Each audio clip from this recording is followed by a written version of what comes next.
한때는 강원도 지역에 활기를 더했던 탄광산업. 이제는 폐광촌이라는 이름을 남긴 채 역사의 뒤안길로 사라졌습니다. 폐광이 되면서 이제 사람들이 하나둘 떠났지만 여전히 학생들의 꿈을 키워나가는 학교들이 남아있는데요.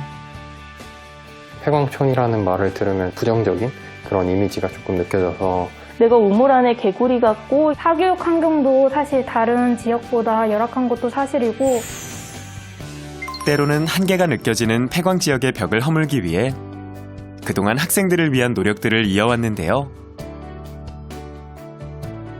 지난 2021년 특별한 만남의 기회를 마련했습니다.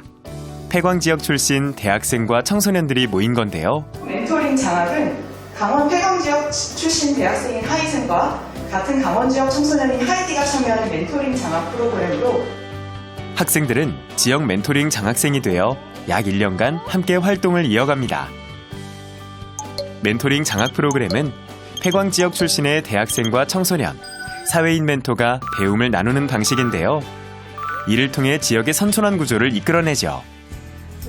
장학 프로그램에 참여한 대학생은 지역 청소년의 멘토가 되어 온오프라인으로 학습, 정서 등의 지원을 합니다.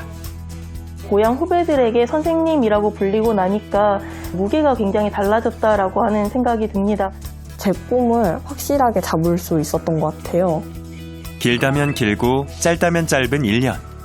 폐광 지역 학생들에게는 새로운 경험의 기회이자 고향에 애착을 갖는 또 하나의 계기가 되죠.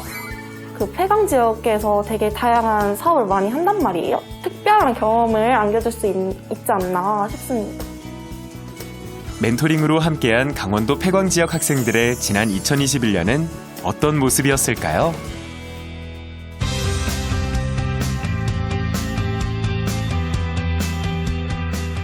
안녕하십니까. EBS 미래교육플러스 신종호입니다. 지방소멸, 지역소멸이라는 이야기들을 많이 하고 있는데요. 그에 앞서 이미 일어나고 있는 것이 바로 지역의 학교소멸입니다. 그만큼 교육의 문제와 지역의 문제는 뗄래야 뗄 수 없는 관계인데요. 한 폐광 지역에서 지역 인재들을 위해 시행하고 있는 장학 프로그램이 있다고 합니다. 교육 환경 개선뿐만 아니라 교육의 기회균등이라는 목표 아래 시행되고 있는 이 프로그램이 수도권과 비수도권 지역 간의 교육 격차 문제를 어떻게 풀어가고 있는지 오늘 함께 논의해 보겠습니다. 함께 자리해 주신 분들 소개해 드립니다. 선순환이 중요한 것 같습니다. 어떻게 해서든 멘토링이 유지될 수 있으면 좋을 것 같고요.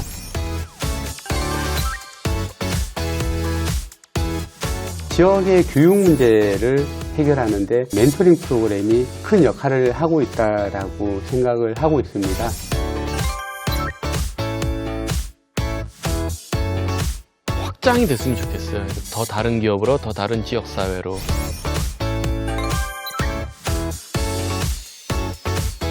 경험한 바를 솔직하게 전달을 하고 겪었던 선배들한테 똑같이 조언을 받고 이런 특별한 경험을 공유할 수 있다는 것이 굉장한 장점인 것 같습니다.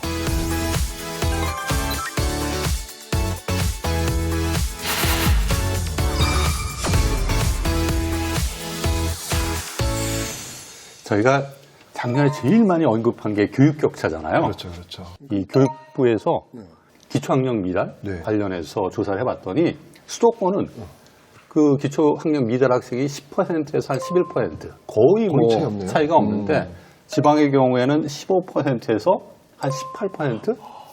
훨씬 많아지는 거죠. 그렇군요. 아니 근데 이게 지역 읍면 지역도 농촌 지역에서 이렇게 지역 격차가 교육 격차가 벌어져 버리면 이게 사실 학생들이 학년을 올라갈수록 그 격차는 더욱더 심화되고 고착화되거든요. 그렇죠. 이걸 진짜 해소할 필요는 분명히 있을 것 같은데 걱정이네요. 실제로 이 지역의 학력 격차, 교육 격차가 좀 코로나19에 크게 좀 증가됐는지 궁금하거든요. 혹시 사례나 뭐 증거를 보여줄 수 있는 자료 같은 게 있는지. 김 교수님.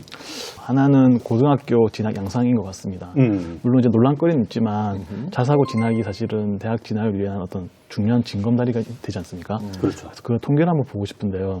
2020년 통계에 따르면 전국 단위의 국외 자사고 입학생이 있는데 입학생 2,418명 중에서 거의 절반 이상이 서울, 경기, 인천 지역 출신이라고 합니다. 네. 특히 자사고 가운데서도 외대, 부고는 수도권 출신이 90%가 이상 되고요. 예. 네.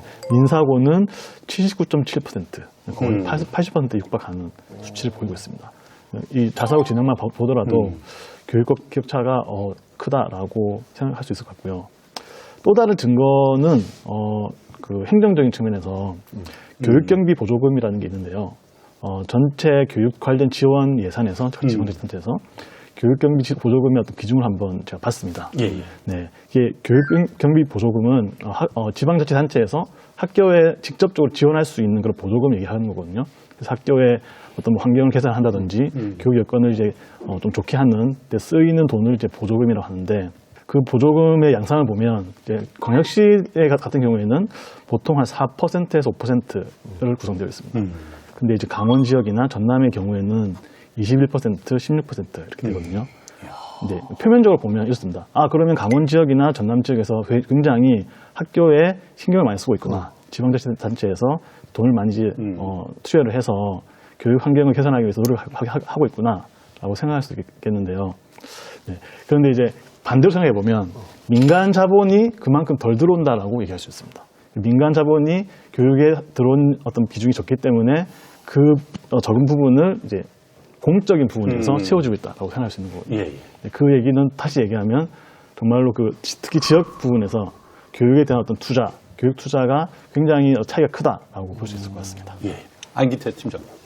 예, 지금 그 기초학력과 같은 그 학력에 대한 격차가 있지만, 궁극적으로는 지역의 그 학생 수들이 그 최근 사례들을 제가 몇 년치를 살펴봤는데요. 지금 전국적으로도 2018년부터 2021년까지 해서 학생 감소율이 4.7% 정도가 됩니다. 저희가 강원도 폐강 지역, 정선 태백, 영월 삼척 지역을 저희가 살펴봤을 때는 그 학생 수가 2018년도 기준으로 16,884명에서 2021년도에는 14,870명으로 2,000명 이상이 이제 급격하게 이렇게 감소를 했습니다. 예. 퍼센테이지로 말씀드리면 11.9% 정도 감소율을 보이고 있고요. 전국의 4.7%와 비교했을 때 한 7.2% 이상 저희가 높은 그런 수치를 보이고 있습니다. 이는 학생 수가 지속적으로 급격하게 감소를 하고 있구나. 저희 지역만 하더라도 초등학교까지는 지역에서 어지간하면 이제 교육을 받고, 근데 중학교 정도 되면 다른 어떤 교육의 어떤 여건들을 봐서 좀 이주하는 경우들이 상당히 이제 많이 일어나는 걸로 저희는 판단을 하고 있습니다. 그래서 수도권하고 지역가의 교육 격차는 계속 이제 조금씩 더 급격하게 이제 더 커지는 현상이라고 보고 있습니다. 네. 아이고야, 뭐 교육 재정도 열악해지고 학생 수도 계속 줄어들고 있고.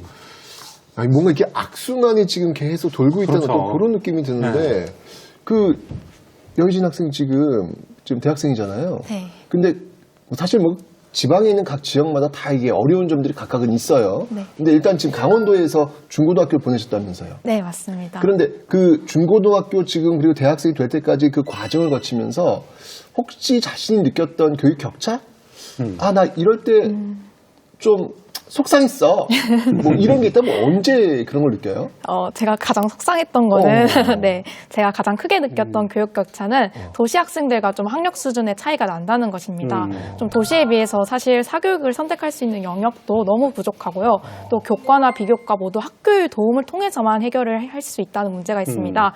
따라서 뭐 학생들 같은 경우는 자율학습 능력이 좀 부족하거나 학업 동기가 크게 형성되지 않은 학생들은 조금 사교육이든 아니면 다양한 학생들과 경험하는 그런 기회가 굉장히 필요한데, 그런 부분에서는 조금 부족한 것 같습니다. 뒤집어 얘기하면 사교육을 잘 받지 못하고 학교 활동으로 모든 걸 했다라는 얘기인데, 네. 정상적인 모습이네요, 사실은.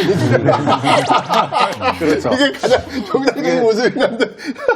사실 학교에서 충분하게 네. 우리 학생들이 배우고 또 자신의 꿈을 키울 수 있도록 지원받는 게 되게 중요한데 그러니까요.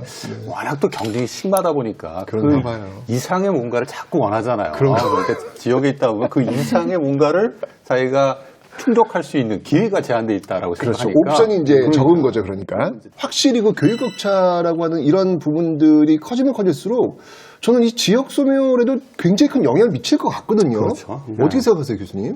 당연합니다. 당연히 그죠? 네, 긴밀하게 소멸이 또 다른 소멸을 서로 돕는 그런 구조가 될 것 같습니다. 네, 지역과 경제, 교육과 경제, 지역의 발전과 교육의 어떤 역량들 서로를 죽이기 위해서 지금 악순환이 지금 재편성되고 있는 과정인 것 같습니다. 그렇죠. 팀장님 어떻게 생각하세요? 그 생활 환경이 열악한 지역 그리고 개발 수준이 현저한 지역을 이제 국가에서 특별하게 배려해서 성장 촉진 지역이라고 이렇게 지정을 하고 있는데요. 저희 이제 폐강 지역이 전체 그런 지역에 지금 해당이 되고 있습니다.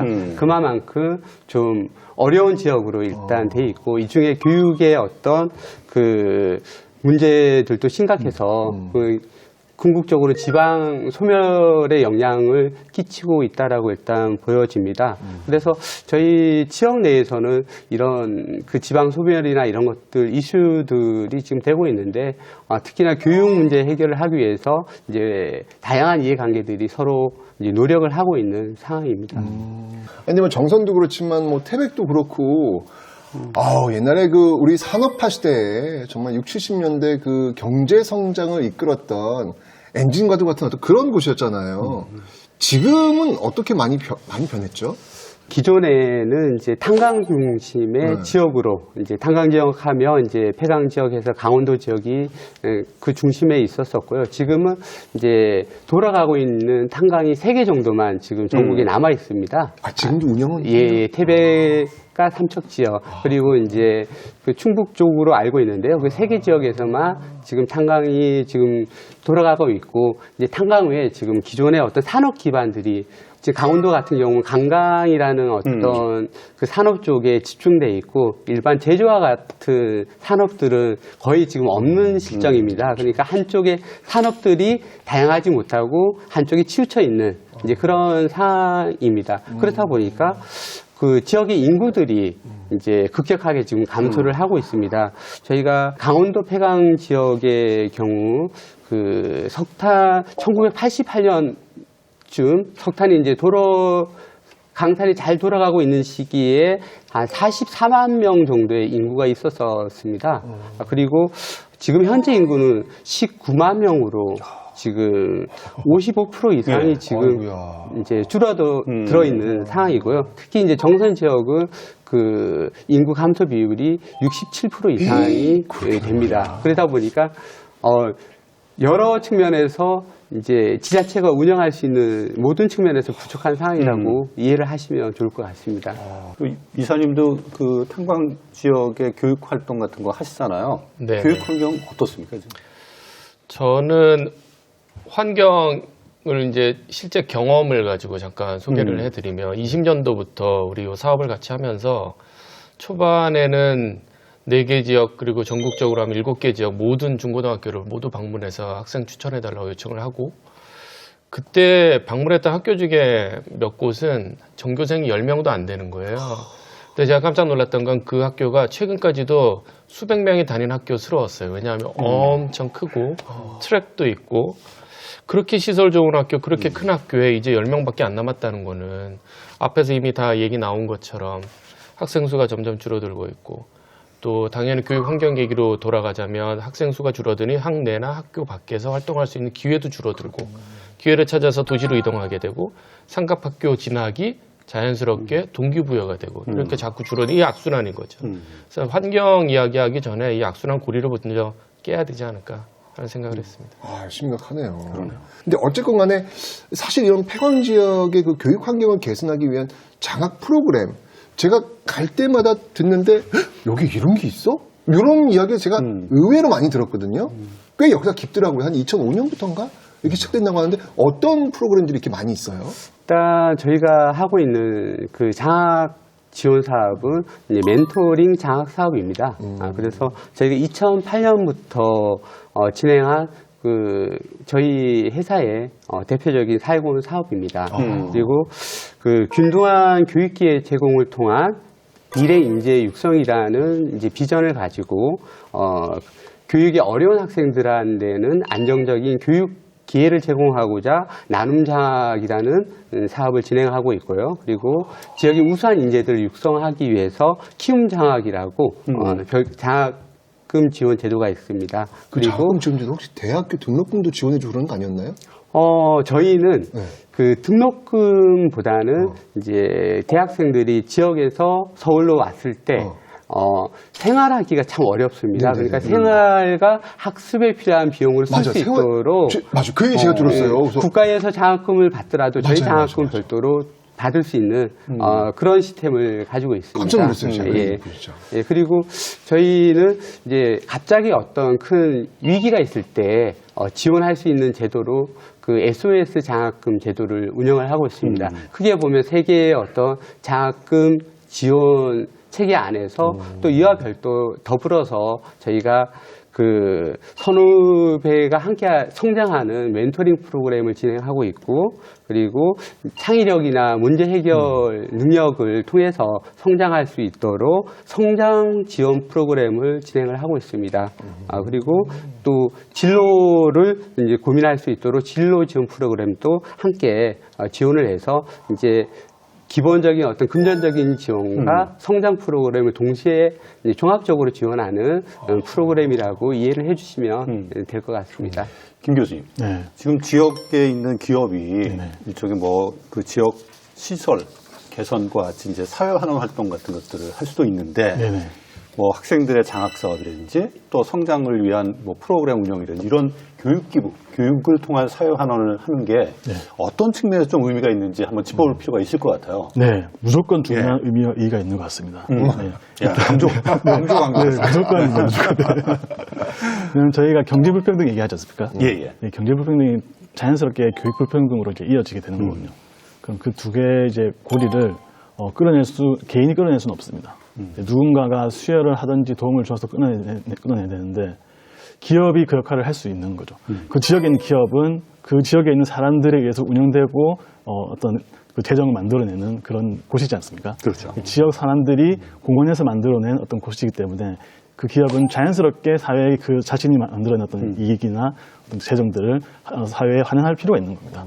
그런 사회 활동을 통해서 그 경제불평등과 교육불평등의 어떤 그런 악순환, 절대 끊을 수 없는 고리를 어쩌면 조금 완화시켜 줄 수 있는 계기가 될 수 있을 것 같습니다. 예, 정 이사님.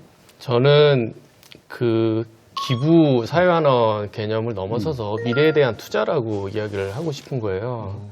그러니까 우리가 요새 뭐 기후변화 이야기도 하고 지속가능에 대한 이야기를 했을 때 쭉 연결고리가 이어져야 되는데 그런 의미에서 기부라고 보기보다는 사회환원이라고 보기보다는 민간기업이 이제 지역사회 사회경제적 문제를 해결하고자 기업의 가치를 지역사회 가치로 그리고 공유하고 이걸 함께 해결하고자 하는 측면에서 교육 분야에 특별히 투자를 하는 개념으로 이해를 하고 기부하고 사회환원하고 좋은 일 하는 개념을 넘어서서 미래를 위한 투자 이런 개념으로 좀 더 확산됐으면 좋겠다는 생각을 하고 있습니다. 예.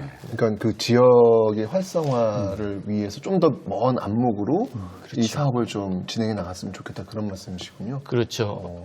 우리가 교육에서 항상 이야기할 때 청소년, 청년들이 항상 미래사회 인재, 미래 핵심 역량을 발휘해야 하는 우리 미래 가치라고 이야기하고 미래 세대라고 이야기를 하는데 그런 의미에서 저희가 하고 있는 프로그램이 선순환 구조라서 정말 좋은 프로그램. 경제적인 지원뿐만이 아니라 프로그래밍 통해서 선순환되고 다시 한번 한 단계 올라갈 수 있는 좋은 구조 이거를 투자한다는 거죠. 그러니까 좋은 의미 또 더 그 이상의 의미가 있다고 이야기하고 싶군요. 이런 그 장학 혜택을 받는 학생들은 또 어떤 학생들이고 얼마 정도 지금 혜택을 받았어요? 저희가 대상으로 하고 있는 지역이 있습니다. 네. 이제 전국에 있는 폐강 지역, 강원도에는 정선, 태백, 영월, 삼척이 있고 그 문경, 보령, 하순 지역에서 7개 시군이 저희가 사업을 하는 대상 지역입니다. 좀 더 넓히시면 안 돼요? 고민 좀 해보겠습니다. 그리고 강원도 폐강 지역에서 고등학교를 졸업한 대학생들을 대상으로 저희가 사업 대상으로 포함을 해서 대학생 장학금 제도를 운영을 하고 있습니다. 저희가 2008년부터 현재까지 인원으로 한 6,600명 정도 저희가 장학생으로 해서 지원을 하고 있고요. 금액으로 따지면 한 173억 정도가 됩니다. 네.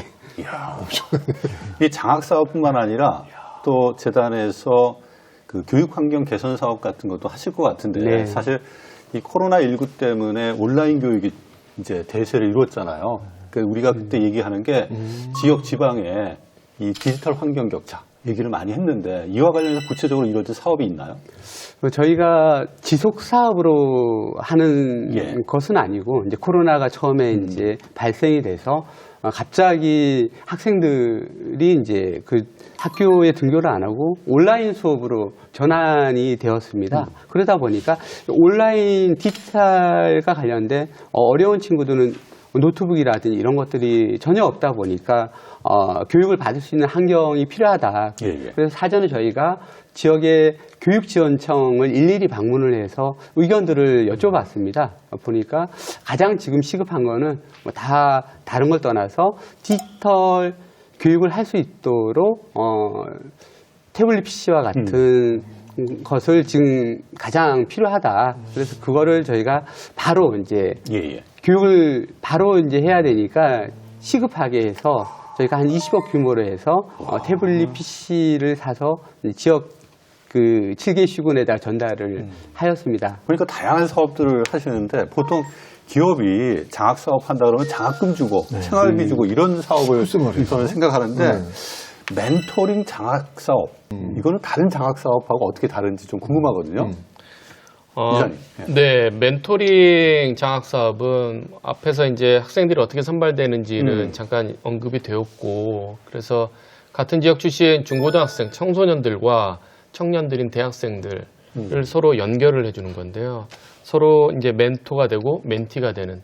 그래서 교육 나눔 봉사의 개념으로 멘토링 프로그램을 저희가 운영을 해왔었는데, 이제 요번에 요 장학 사업에서 같이 요 프로그램을 같이 함께 운영하고자. 원래는 청소년을 지원을 하는 곳에 대학생 자원봉사자가 파견이 되는 구조였었는데, 이번에는 청소년도 대학생도 모두 장학생들인 거죠. 그래서 이 학생들 상호 간에 멘토링을 할 수 있게끔 저희가 프로그램을 만든 거고, 가장 핵심은 정서적 유대감을 만드는 거, 그다음에 학습 지도라기보다는 학습을 격려해주고 할 수 있다는 얘기해주고 더 많은 정보를 나누는 거죠. 나중에 진학을 하고 나면 정말 몰랐던 정보가 너무 많은 거죠. 지역만 이동했을 뿐인데도 불구하고. 그래서 그런 정보를 선배, 언니, 오빠, 형, 동생 사이에서 이야기를 자연스럽게 나눌 수 있게끔 이거를 온라인 환경에서 구축을 했다는 의미에서 가장 큰 의미가 있을 것 같고요. 굳이 코로나 환경 때문만은 아니라고 저는 생각을 해요. 지역적으로 떨어져 있을 수밖에 없잖아요. 그렇죠. 같은 지역이라 하더라도. 그런데 이게 이제 온라인 환경에서 만들었다는 거가 있고요. 또 하나는 멘토링 더하기 미래 교육을 저희가 함께 했던 거예요.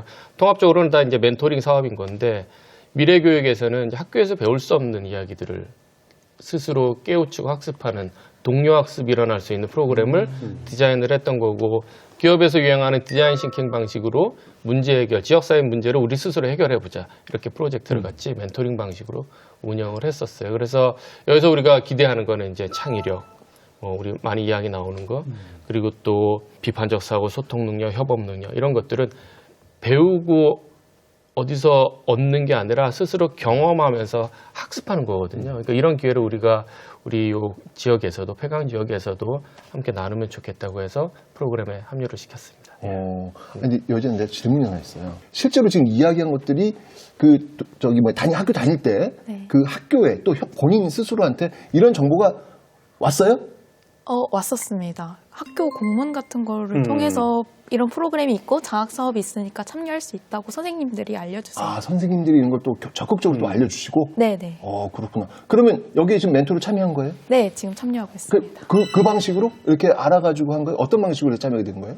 저는 사실은 이제 고등학교를 벗어나서 대학생이 돼서 지원을 한 거기 때문에, 이제 대학생이 돼서 장학금을 받고 싶다. 아까 얘기했던 그 장학금인가 보죠? 예, 맞습니다. 네, 이제 서울로 왔으니 생활비를 벌고 싶다라는 생각으로 방식으로 장학금을 찾아보게 되었고 그러던 중에 이제 지역의 후배랑 멘토링을 하면서 참여할 수 있는 프로그램이 있다는 것을 알게 되었습니다. 저는 그래서 지원서 제출하고 면접 보고 이렇게 멘토로 선발이 되었는데요. 사실 이제 고등학교 때 초등학교 학생들과 이렇게 재능 기부, 멘토링 할 수 있는 현장이 있었어가지고 멘토링에 대한 거부감은 없었고요. 오히려 이제 대학생이 되었고 그 지역에서 쌓은 경험들과 지식들이 좀 더 많고 또 장학금을 받으면서 이런 활동을 할 수 있었기 때문에 참여하게 되었습니다. 우리 여희진 학생이 멘토로 참여하고 있는 멘토링 장학 사업이 어떤 프로그램인지 영상을 함께 보시겠습니다. 지난 2021년 5월 누군가의 든든한 지원군이 되어줄 열정 가득한 대학생들의 비대면 면접이 열렸습니다.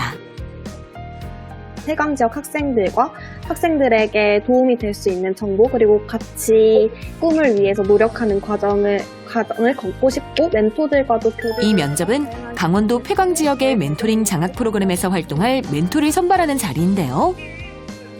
120명의 대학생이 본격적인 활동을 시작했습니다. 장학생 선발도 면접을 거쳐요? 네, 그렇습니다. 경쟁률이 한 몇 대 몇 대나요? 도전하는 학생들은 뭐 600~700명 된다고 얘기해도 과언은 아니에요. 그래서 서류에서 심사, 면접에서 심사, 그래서 최종 선발. 아주 어려운 관문을 두는 거죠. 그렇군요.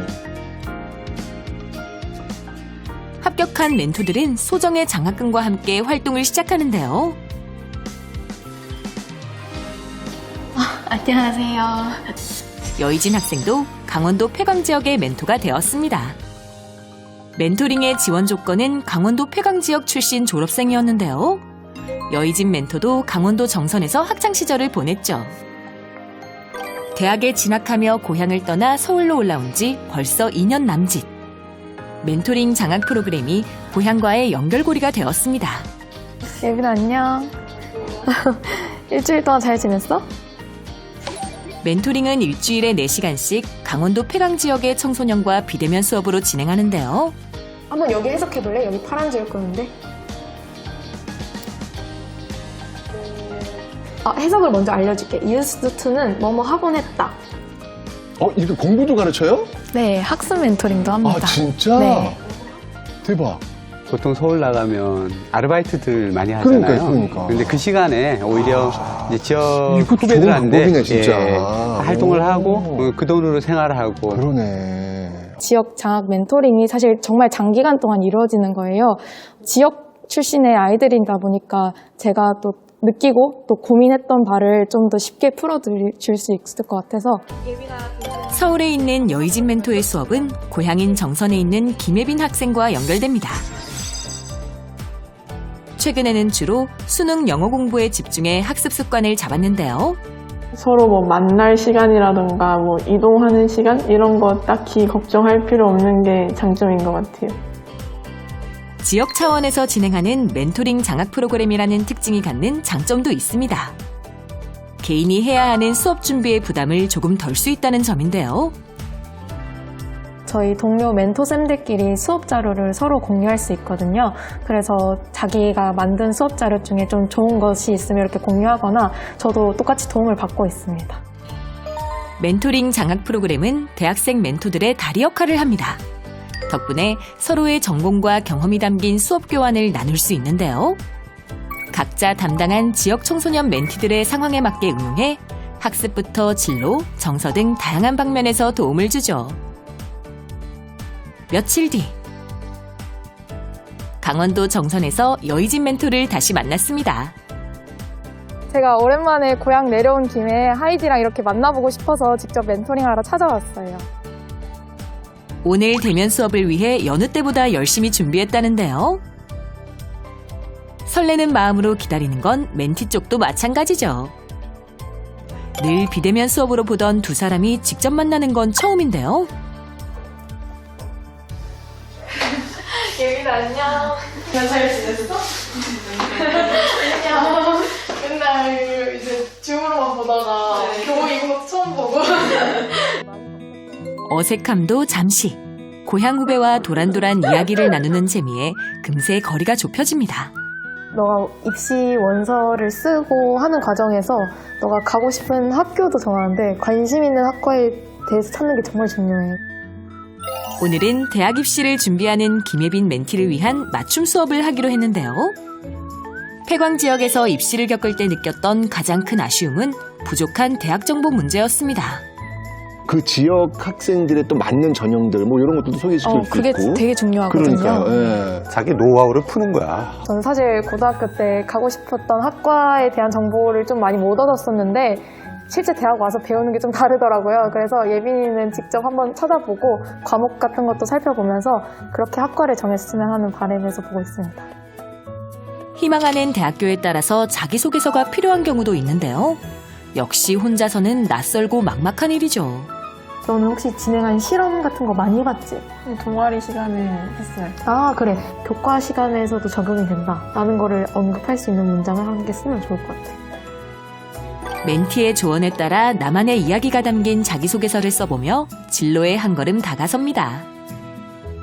좀 감을 많이 못 잡겠었는데 그나마 쌤이 도와주니까 시작을 할 수 있었던 것 같고 만약에 없었으면 아예 못 썼을 것 같아요. 너무 어려워서. 선배로서 먼저 걸었던 길이기에 지역의 후배에게 알려주고 싶은 것이 정말 많은데요.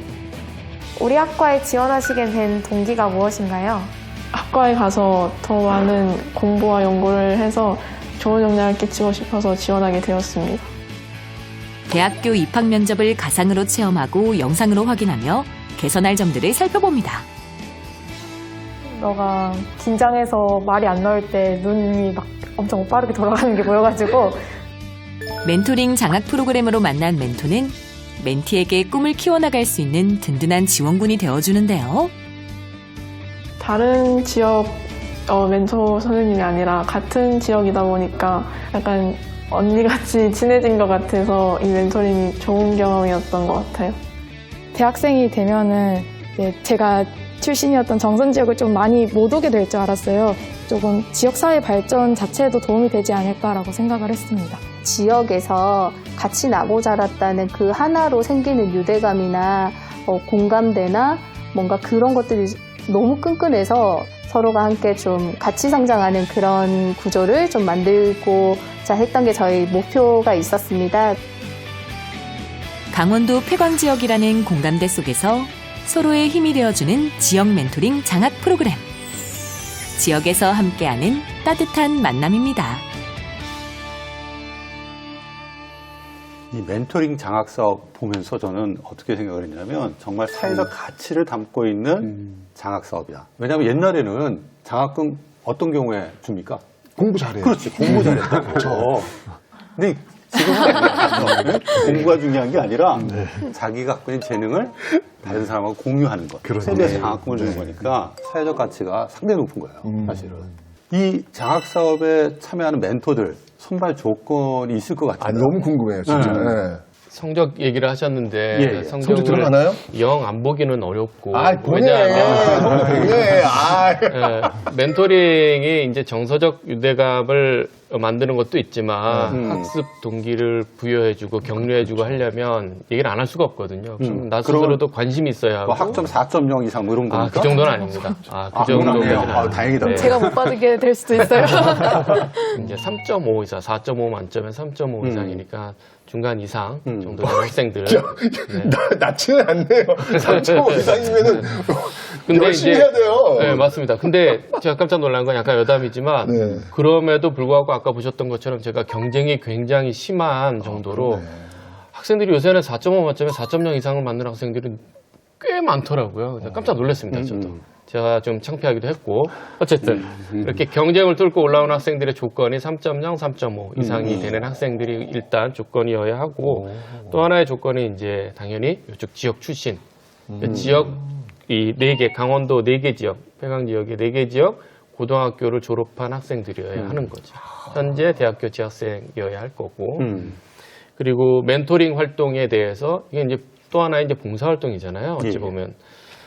그래서 여기에 더 큰 의미를 두고 있기 때문에 여기에 대한 확실한 뭐 예를 들어서 계약까지는 아니지만 꼭 활동을 열심히 하겠다. 이런 조건에 대해서 이야기를 하고 거기에 대해서 면접을 보고 이렇게 자격 조건을 보고 선발하고 있습니다. 아까 보니까 고향에 내려와서 직접 멘티하고 만나서 멘토링 하는 것도 봤지만 온라인으로 주로 멘토링 한다고 제가 들었거든요. 이 온라인으로 하면 좋은 점, 약간 불편한 점도 있을 것 같은데 어때요? 사실은 그렇게 어렵고 불편함보다는 편리함이 굉장히 큰데요. 과외나 학원 알바 같은 데를 다니면은 이제 학습 자료도 다 들고 다녀야 하고 이동 시간도 꽤 길잖아요. 근데 이제는 휴대폰이나 패드 이런 노트북만 있으면은 학생들을 어디서나 만날 수도 있다는 굉장히 장점이 있고 노트북과 패드 하나 이렇게 있으면은 정말 수업 자료 이렇게 같이 공유하기도 굉장히 편해요. 그리고 또 같은 화면을 보고 공부를 하기 때문에 제가 필기하는 내용을 학생들이 실시간으로 보고 또 궁금한 거 물어보면 제가 바로 답해주고 또 이런 경우가 있습니다. 아니, 근데 코로나 학번이라서 네, 너무 익숙해요. 것도 있어요. 너무 익숙해요. 왜 2020년 학번이잖아요. 예, 딱 코로나 학번이라서 또 있어요? 굳이 불편한 점을 꼽자면은 이제 학생들이 간간히 이제 오늘 수업에서는 마이크를 켜기가 어렵거나 캠을 켜기가 어려워요라고 얘기를 하면 조금 학생들이 뭘 하고 있는지 좀 궁금하고 답답해요. 그래서 그럴 때는 최대한 채팅으로 학생들의 반응이나 대답을 유도하고 있습니다. 지역 후배들 멘토링 할 때 조금 느낌이 다를 것 같아. 내 동생 같고 어떤 때는. 그렇죠? 네, 맞아요. 이제 사실 멘토링은 이제 과외나 학원 같은 게 아니니까 지식을 좀 얘한테 많이 줘야 돼 이런 느낌보다는 좀 같이 내가 경험했던 거를 공유하고 이렇게 공감할 수 있는 그런 큰 장점이 있는 것 같아요. 그래서 뭐 학생들이랑 얘기를 하다 보면은 제가 고등학교 때 느꼈던 고민을 똑같이 겪고 있는 학생들도 있고요. 또 제가 배웠던 선생님께 아직도 배우고 있는 학생들도 있어요. 근데 바로 연결돼요. 그 네. 느낌만 딱 공유가 되면. 또 그 선생님 얘기하면 또 얘기할 게 많거든요. 맞아. 그런 것도 있을 수 있지만 저는 이제 이 선생님의 학교 수업은 이런 스타일이고 내신 출제는 이렇게 하니까 이렇게 공부를 하면 더 좋을 거야. 이런 얘기는 사실 그 지역 출신의 선배들만 할 수 있는 얘기잖아요. 또 그렇게 해서 얘기할 수 있는 것들이 많고요. 또 제가 경험한 바를 솔직하게 전달을 하고 학생들은 그것들을 굉장히 겪었던 선배들한테 똑같이 조언을 받고 그런 특별한 경험을 공유할 수 있다는 것이 굉장한 장점인 것 같습니다. 좋네요. 아니, 근데 교수님 이렇게 우리 여의자 학생처럼 이렇게 자신의 어떤 지역에 있는 후배들을 가르치는 어떤 경험들 있잖아요. 멘토가 되는 어떤 경험들. 이런 게 대학생활 하면서 이게 자신의 어떤 삶의 어떤 그 연장선상에서도 의미가 있겠죠? 네. 어떤 의미가 있을까요? 아주 큰 의미가 있고요. 제가 사실은 이제 기업에서 또 마찬가지로 멘토링을 하고 있습니다. 그래서 지금 기업에 가서 멘토링 또는 봉사활동을 하시는 분들 말씀을 많이 들었는데요. 그분들은 사실은 이미 대학교 때부터 봉사활동을 하시던 분들이었습니다. 그 느낌을 절대 잊을 수가 없기 때문에 직장에 가셔서도 마찬가지로 봉사활동 멘토링을 하고 계셨던 거죠. 그럼 어떤 부분이 그렇게 좋으십니까? 이렇게 질문 드렸더니 일종의 작용 반작용의 원리처럼 내가 준 에너지만큼 그 학생들에게서 더 많은 에너지 받는다고 하더라고요. 그러니까 굉장히 이제 직장을 하게 되면, 직장 생활을 하게 되면 경쟁도 해야 되고 굉장히 스트레스가 많지 않습니까? 그런 부분이 또 다른 에너지를 받게 되는 원천이 되는 것 같습니다. 그래서 그러니까 같이 성장하는 거군요. 같이 성장할 수 있는 겁니다. 네. 그리고 그걸 잊을 수가 없는 어떤 중요한 경험이 되는 것 같습니다. 그렇죠. 의진 학생은 지금 멘토 활동을 어느 정도 했어요, 지금? 지금 1년 동안 하고 있습니다. 그럼 1년 동안 이렇게 멘토 하면서 어떤 보람이 있었는지, 아쉬움은 뭔지, 또 한 가지 더 어떤 바라는 점이 있는지 좀 이야기 좀 해보세요. 장학금을 좀 더 올려달라고. 이미 충분히 많이 주고 계신데. 왜 그래? 그럼 팀장님. 이제 청소년기는 사실 진로에 대한 고민도 많고 학업에 대한 부담감도 크고 불안정한 시기잖아요. 그래서 학생들과 1년 동안 멘토링을 하면서 세웠던 목표가 이 친구의 고민을 완전히 해결해주겠다 혹은 이 친구와 완벽한 사제지간이 되겠다 이런 것들은 아니었고요. 굉장히 사소한 목표랑 그런 목표들로부터 오는 보람들이 있었습니다. 이제 뭐 편하게 힘들 때 편하게 요청할 수 있는 선후배 사이가 되었으면 좋겠다 이런 것인데요. 이제 학생들이 말해주기로는 이제 선생님이랑 배웠던 내용이 시험에 나왔어요. 뭐 수행평가를 그래서 잘 봤어요. 혹은 저 이제 고3 학생과는 이제 대학에 입학하게 되었어요. 뭐 합격을 했어요. 이런 소식을 들었을 때 굉장히 뿌듯했고요. 아니 이렇게 멘토 멘티 이 프로그램을 이렇게 운영하시면서 멘토에게도 또 멘티에게도 굉장히 좋은 그런 효과와 결과들이 나올 것 같은데 그 어떤 식으로 평가를 하고 계세요? 저희가 멘토의 성장하는 부분들에 대해서 설문이나 이런 사전 사회에 대해서 저희가 측정을 하고 있습니다. 멘토와 멘티에 대해서 여러 가지 측정을 하고 있는데 저희가 그 멘토 같은 경우는 그 장학금 말고도 멘토링 프로그램에 참여도 하고 성장 프로그램 다양한 프로그램에 참여하면서 의사소통 능력도 이제 높아지고요. 그리고 문제 해결 능력이랄까, 그리고 학업을 협업할 수 있는 능력, 이런 스킬들이 그 변화가 눈에 띄게 사실 나타나고 있습니다. 특히 문제 해결 능력은 그 사전 사후로 비교를 했을 때 한 10.5% 정도가 좀 좋아졌고요. 그리고 멘티는 실제 이제 멘티를 측정할 수 있는 것 중에 학업 성취 부분에 대해서 저희가 조사한 결과가 많이 좋아졌는데요. 한 11.2% 정도 이제 동기부여나 이런 부분들이 많이 됐다라는 저희가 답변을 받았습니다. 상당히 의미 있는 어떤 그 지표라고 저희는 생각을 하고 있고, 지금 앞으로는 이런 이제 좀 세부적인 멘토링 장학 프로그램이 실질적으로 어떤 성과를 내고 있는지에 대해서 좀 좋다고 말들은 많이 하고 있잖아요. 그래서 이거를 증명해 보이고 싶은 좀 생각이 있고, 어느 정도 증명이 된다고 하면 이거를 지역사회에 아주 좀 확산하는 어떤 그 프로그램으로 좀 발전하면 어떻겠냐는 생각을 가지고 있습니다. 제가 좀 생각해 보니까 이 사업이 멘토나 멘티 모두에게 자기가 생활하고 또 교육받았던 지역에 대한 소속감, 애정, 관심 이런 걸 좀 더 높여줄 수 있는 효과가 있지 않나 이런 생각도 드는데요. 김 교수님 어떻습니까? 네, 그렇습니다. 청소년식에 나는 누구일까에 대한 고민을 항상 하지 않습니까? 그리고 나는 누구일까에 대한 고민을 하는 과정에서 나는 어떤 그룹에 소속되어 있는지를 많이 이제 생각을 하는데요. 이것이 개념이 이제 정체성이라는 개념입니다. 보통 이제 흔히 알 수 있는 게 남자다, 여자다, 어떤 그 성별로 정체성을 구분하기도 하고요. 학교로도 이제 지역으로도 하기도 하는데요. 그 지역으로 정체성을 만드는 것이 사실은 쉽지는 않은 것 같습니다. 근데 이런 어떤 멘토링 활동을 통하고, 그다음에 지역에 있는 후배들에게 나의 어떤 모든 노하우를 전수하고 나누고 하는 과정에서 생기는 어떤 끈끈한 것들, 이런 것이 사실 지역이라는 그룹, 지역이라는 정체성을 만들어내는 아주 중요한 원천이 되는 것 같습니다. 그러니까 이 지역 기반한 멘토링 장학 사업이 여러 효과가 있는 것 같아요. 개인을 성장시키고 또 개인이 속해 있는 공동체에 관심을 갖게 하고 또 그 공동체가 같이 또 성장해가는 그런 효과가 있는데, 이런 프로그램들이 좀 더 발전되고 나아가기 위한 좀 과제 이런 것들이 좀 있을 수도 있겠다 생각이 드는데, 마지막으로 좀 더 발전하기 위해서 무엇이 필요한지 지원 말씀 부탁드리겠습니다.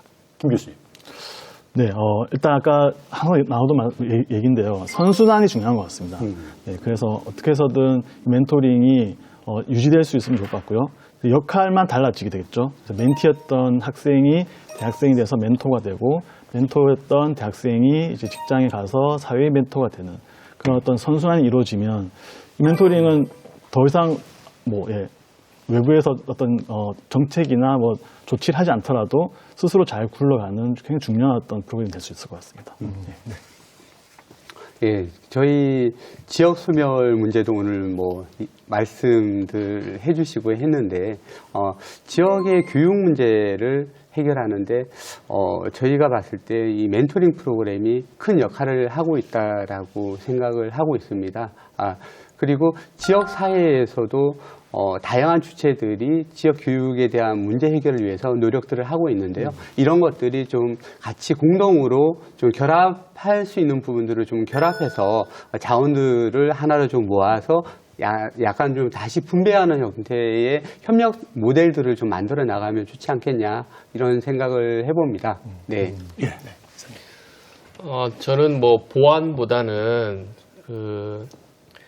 이게 더 확장이 됐으면 좋겠어요. 더 다른 기업으로, 더 다른 지역 사회로. 우리도 잘하고 있지만 국가적인 차원에서도 또 글로벌하게도 더 확장이 될 수 있는 좋은 프로그램으로, 기업은 투자하고 맡겨주고 믿어주고 기다려주고, 그리고 참여하는 청년 청소년들, 우리 모두는 또 변화의 주체가 돼서 함께 하게 되면 분명히 작은 스텝을 한 단계 위로 올릴 수 있지 않을까 하는 기대를 하고 있어요. 이렇게 좋은 프로그램 점점 더 확산이 되고 발전이 됐으면 좋겠습니다. 사실 대학에 오면은 좀 더 많은 것을 할 수 있을 거라고 생각했는데 막상 오니까 무엇을 또 어떻게 시작해야 될지 잘 모르겠더라고요. 또 무엇을 도전하기엔 또 아직 부족하다는 생각을 했었는데 이런 장학 프로그램에 참여하다 보니까 또 자신감도 얻고 내가 선한 영향력을 끼칠 수 있는 사람이 될 수 있구나를 알 수 있었습니다. 맞습니다. 근데 어쨌거나 얘기를 들어보면서 이런 생각도 드네요.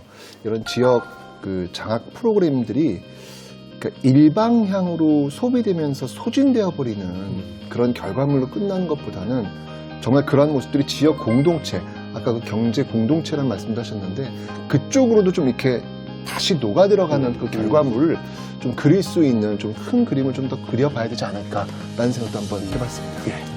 영국의 역사가 토마스 풀러는 큰 희망이 큰 사람을 만든다라고 이야기했습니다.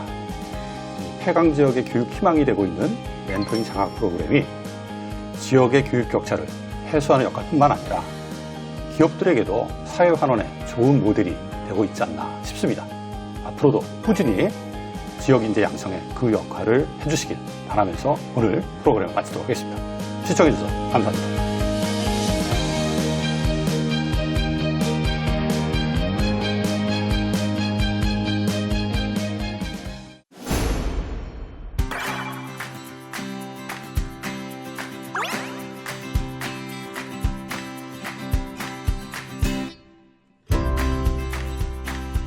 기업체에서 이런 것들을 지원할 때는 장학금 지원하는 정도로 우리가 알고 있는데 쪽에만 놓지 말고 이렇게 좀 동그랗게 학교 주변에 신호등이 없는데 로컬 에듀 무엇일까요? 축하드려요.